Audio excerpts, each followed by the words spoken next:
U.S. Marshals have just released age progression images of convicts who escaped Alcatraz. Over the years, speculation has mounted on whether these men are still alive. For 55 years, the daring 1962 escape from Alcatraz, America's most infamous inescapable prison, has remained one of America's most tantalizing unsolved mysteries. How could these prisoners have escaped this super-security prison? Did Frank Morris and the Anglin brothers drown in the frigid San Francisco Bay? Or did they defy all odds and slip away into anonymity? Well, it's finally been solved. And what they found is nothing short of shocking. The Alcatraz escape, the myth of inescapability. Alcatraz, often called the Rock, became the epitome of an inescapable prison. Built on a rocky island in the heart of San Francisco Bay, it was home to the most notorious criminals in American history, including Al Capone and George "Machine Gun" Kelly. The conditions at Alcatraz were designed to break the human spirit with cold, damp cells, minimal privileges, and the ever-present threat of isolation. Its location, surrounded by freezing waters, swift currents, and a constant mist, made escape a near impossibility. For decades, the legend of Alcatraz's impenetrability was built not only on the harshness of the prison itself, but also on the surrounding waters. The bay's icy temperatures, combined with treacherous tides and unpredictable currents, were seen as nature's ultimate guard against escape. The idea of surviving such a harrowing swim seemed unfathomable, reinforcing the perception that escape from Alcatraz was simply impossible. Yet, despite the fortress-like reputation of the prison, numerous attempts were made by inmates to flee. Over the course of its operation, 36 men attempted to escape. Some tried swimming the bay, others used makeshift rafts, and a few even tunneled through walls. However, 23 of these attempts ended in recapture. 6 men were shot and 2 drowned. Yet, the most intriguing of all these attempts remained the unsolved case of Frank Morris and the Anglin brothers, John and Clarence. They, along with another inmate named Allen West, devised a bold escape plan in 1962 that would become one of the most famous in history. Their escape was audacious in scope. They worked for months carefully planning their every move. They fashioned lifelike dummies to leave behind in their cells, crafted tools from seemingly mundane prison items, and even created a makeshift raft. In June of 1962, Frank Morris and the Anglin brothers disappeared from their cells, seemingly vanishing into thin air. The authorities were left with only one conclusion: the men had drowned in the choppy, icy waters of the bay. But that conclusion was never entirely satisfying. The mystery lingered for decades, and with the release of new evidence in recent years, the question has once again been thrust into the public consciousness. Did they survive or did the waters claim them? Over the years, speculation has mounted on whether these men are still alive. And recently obtained evidence has prompted authorities to reopen the case, the reopening of the case, the 2013 letter, and renewed speculation.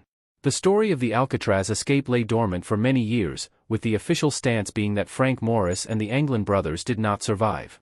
In fact, by 1979, the FBI closed its investigation, declaring the case solved, and the escapees presumed drowned. However, the mystery refused to fade, and in 2013, the case took an unexpected turn when the San Francisco Police Department received a chilling letter. The letter was signed by John Anglin, one of the escapees, and it claimed that he, along with his brother Clarence and Frank Morris, had indeed made it out alive and lived on the run for over 5 decades. Was this it? Had they finally found it? The letter was far from a simple confession. It detailed John Anglin's life after the escape, claiming that he had lived in various locations, including Seattle, North Dakota, and Southern California. The letter's contents were particularly striking because they included personal details about the escape itself, information that only someone intimately involved could know. But the letter also contained a heartbreaking twist. John Anglin was reportedly dying of cancer and was seeking help from the authorities. He wanted to strike a deal, possibly in exchange for his cooperation or a reduced sentence for his long-committed crimes. The authorities, both intrigued and cautious, took the letter seriously, but were far from convinced. They launched an investigation into its authenticity, including handwriting analysis, forensic testing, and even background checks on the Anglin brothers. However, despite the compelling details in the letter, the results were inconclusive. There was no solid proof to verify that the letter had truly been written by John Anglin, leaving the authorities and the public with even more questions. The mystery was further fueled by the fact that John Anglin's letter appeared to contain enough factual details to give it weight, but was also vague enough to keep its authenticity in doubt. Was this a genuine confession from a man seeking redemption after decades of evasion? Or was it a hoax designed to attract attention? The answer remains elusive as the investigation into the letter's origins continued to yield no definitive conclusions. As the investigation into the letter progressed, it reignited the debate over whether the men had actually escaped and survived the treacherous waters of the bay. The overwhelming assumption had been that the men perished in the cold, churning waters. Yet, the more evidence emerged, the more plausible it seemed that they could have indeed made it to freedom. Had they survived? If so, how did they manage to live for so long without detection? Within law enforcement circles, the reaction was far more conflicted. For the FBI and U.S. Marshals, the letter was both a potential embarrassment and a haunting vindication of long-dismissed leads. For years, the official stance was that the men had drowned, with investigators citing the bay's strong currents, low water temperature, and lack of confirmed sightings. To accept the letter as real would mean admitting that their most infamous manhunt had failed, and that the escapees had succeeded in vanishing without a trace. Privately, retired agents and insiders began speaking out. Some claimed they had long believed the escapees had help, possibly from family members or organized crime contacts. Others admitted that the initial investigation left many questions unanswered, particularly the curious lack of physical evidence proving the men drowned. One retired U.S. Marshal described the revelation as a professional bruise that never fully healed. This renewed interest in the case brought Alcatraz back into the public eye, sparking new debates and theories. Some suggested that the men had planned their escape so meticulously that they could have evaded the authorities for years, while others believed that they may have eventually been caught or succumbed to their criminal habits. The possibility that the Anglin brothers and Frank Morris had lived quiet lives under assumed identities seemed increasingly plausible, even though it defied conventional expectations. By 2018, the FBI officially reopened the investigation, and forensic teams and handwriting experts were called in to re-examine the 2013 letter and the evidence surrounding the case. This time, they also looked into possible escape routes and retraced old leads. However, just like before, the results were inconclusive. No new evidence surfaced that could provide a definitive answer, and the case remained officially open. Though it was clear that finding the truth, if it was even possible, would be incredibly difficult. The investigation into the mysterious letter from 2013 only deepened the enigma surrounding the Alcatraz escape. What happened to Frank Morris, John Anglin, and Clarence Anglin after that fateful night in 1962? Were they truly the masterminds behind the greatest escape in American prison history? Or had the cold waters of the bay claimed their lives, erasing them from history? As the years pass and new revelations come to light, the mystery remains unresolved, continuing to captivate the public and keep the question alive. Did the escapees truly pull off the impossible? Or did they disappear forever into the darkness of history? The news that the Alcatraz escapees may have survived and lived for decades undetected sent shockwaves through both the public and law enforcement communities.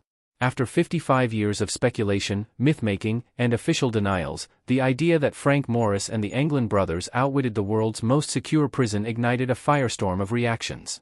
The public reaction.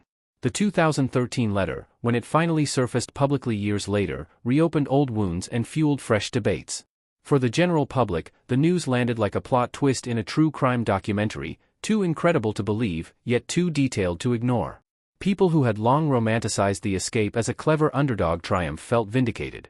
They beat the system, many said, echoing a sense of admiration that has surrounded the escape for decades. The notion that the three men not only survived the perilous swim from Alcatraz Island, but also started new lives undetected tapped into a deep fascination with jailbreak legends and anti-hero narratives. Social media lit up with theories, memes, and armchair sleuthing. Amateur investigators combed through old photographs, family archives, and even satellite images in Facebook groups and Reddit threads dedicated to unsolved crimes.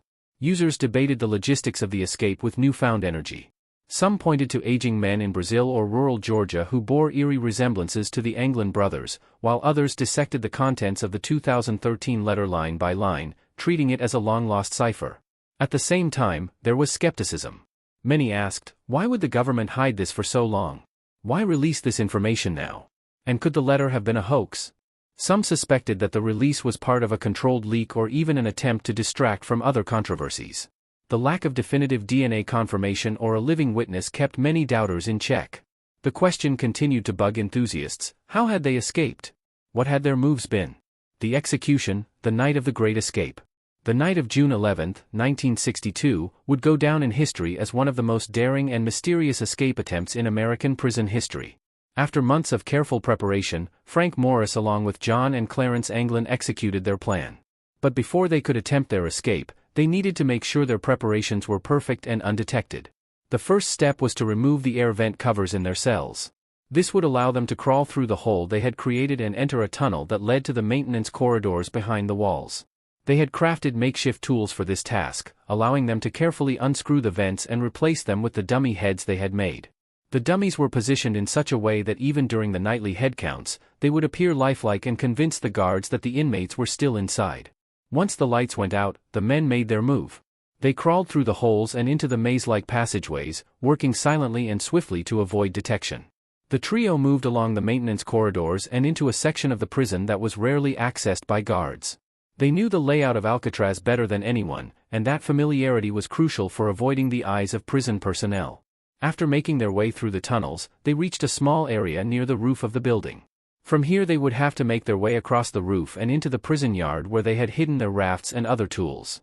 The men had also prepared a set of ropes made from sheets which would allow them to descend from the roof down to the ground. But the next obstacle was the prison's outer walls. A concrete barricade nearly impossible to scale stood between them and freedom. Undeterred, the men made use of the materials they had carefully amassed over the months, rubber raincoats which they had stitched together into a makeshift raft. The idea was to use these raincoats as flotation devices, hoping they would carry them across the frigid waters of the bay to the distant mainland. They left nothing to chance. The escape. With each member of the group assuming a distinct role, while one of the men was tasked with paddling the raft, the others would provide support or take on various responsibilities. They knew they would have to be quiet and quick as any noise or disruption could alert the guards and derail their escape. With everything set, they made their way through the darkened yard and into the water. The currents were fierce and unpredictable, and the cold temperature of the bay, often dipping below 50 degrees Fahrenheit, posed a serious threat to their survival. But the trio was determined. Driven by the promise of freedom that had eluded them for so long, they launched their raft into the water, braving the choppy, icy conditions. Their goal was to reach the distant shores of San Francisco, where they hoped to disappear into the crowd and start a new life. As the hours passed, the three men paddled away from Alcatraz, fighting the relentless pull of the current. But their escape was far from simple. The harsh conditions of the bay, combined with the heavy tides and unpredictable winds, posed serious challenges. And as the men neared the end of their journey, the fate of their escape became uncertain. Some believed that they were swept away by the unforgiving waters, drowning before they could make it to land. Others contend that they successfully reached the shore and made their way to safety, though there's no hard evidence to confirm this. By morning, the escape was discovered. Guards found the dummies in the cells, but there was no sign of the escapees. The prison went into lockdown, and an extensive manhunt ensued, but no trace of the men was found. The authorities were left with only speculation, unsure whether the escapees had made it out alive or perished in the freezing waters. This didn't stop one of the most notable manhunts in history. The Search, a nationwide manhunt. The escape of Frank Morris and the Anglin brothers from Alcatraz did not just send shock waves through the prison system, but also triggered an extensive nationwide manhunt. With the escapees vanishing into the night, law enforcement agencies were forced to rapidly coordinate efforts to locate them. Despite the elaborate plan, the three men's disappearance left behind a trail of questions and minimal evidence, fueling the uncertainty surrounding their fate. The prison's warden, Olin G. Blackwell, was quick to launch an investigation, calling in the FBI to assist. The Bureau's involvement was critical, as Alcatraz was a federal prison, and any escape of this magnitude was not just a violation of prison regulations, but also a challenge to federal authority. The agents immediately began combing through the prison, interviewing staff, and reviewing records. They discovered that the escape plan had been meticulously carried out with the men using tools, materials, and knowledge gathered over several months. But the most chilling discovery came when investigators realized that the escapees had managed to break through the walls of their cells, leaving behind only crude dummies to give the illusion of their presence. This revealed just how much planning and careful execution went into the escape. The next phase of the search involved a massive manhunt spanning multiple states.